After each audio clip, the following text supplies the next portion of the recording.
Travis Van Winkle of Fubar here on the Rich Eisen Show. When you first got a call to say, hey, something's up with Arnie and you're part of it or can be part of it, when did that happen for you?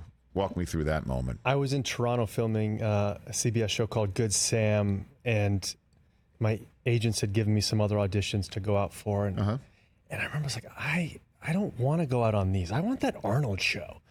And I remember them saying, just go out for these other things. We don't know about the Arnold show yet. And I just had this thing in me that was like, God, I just feel like I'm going to get this show. And I got the call, and my agents and my manager all started talking like their best impression of Arnold. Yeah. They're like, you got the show, congratulations. It's like, I've gotten better at doing the accent. They're not so great at it. Right. But I have this incredible footage of me in a hotel room in Toronto and being, FaceTiming with my agents and manager.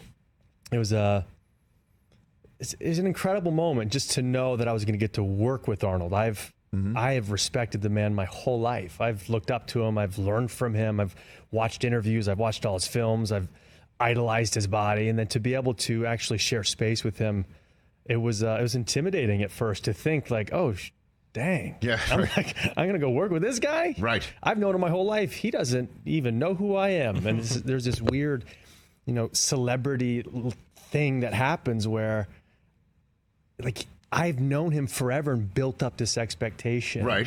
And then you just have to normalize it. So when I first met him, I just threw everything at him about what I respected.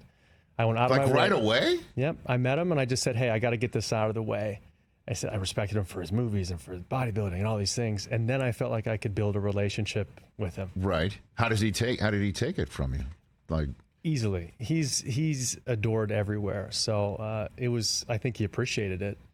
But that was more for me than for him. It was like for me to get that out of the way so I could like even the playing field a little bit. Wouldn't that have been great if he had just reversed it and basically told you about your entire filmography and TV history? That would have blown my mind. We had an Instagram Live not too long ago promoting the show, and I said, Arnold, a lot of people ask me if I was nervous to meet you, but were you nervous to meet me?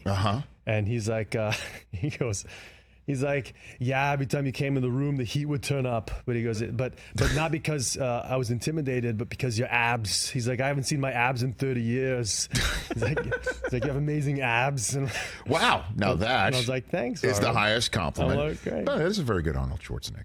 It's not bad. I've been able to refine it a bit. Well, because I think you're not totally over the top with it. That sounds very good. Like what nuances have you picked up being around him? What do you got for me? From the accent specifically? Whatever you got. Whatever you want to tell. You must get this a lot, because I would tell, if I was hanging out with Arnold Schwarzenegger or working with him, I would get nonstop questions about what the hell's it like around him. So here's what I know about him. He walks around, what I believe is that if you feel respect, you have to share it. So for you, first of all, I want to share that I have connected with my dad over sports for many years, and you've been a part of that on the NFL Network and all of your work that you've done. Thank you. It's been a connecting point for my father and I, so your work is important. And I haven't seen my abs in 30 years either, so I guess that's another thing I'm connected with Arnold, so there's I'll still take that. Time. But what I've learned from him is he gives respect everywhere he goes. He talks about not being self-made.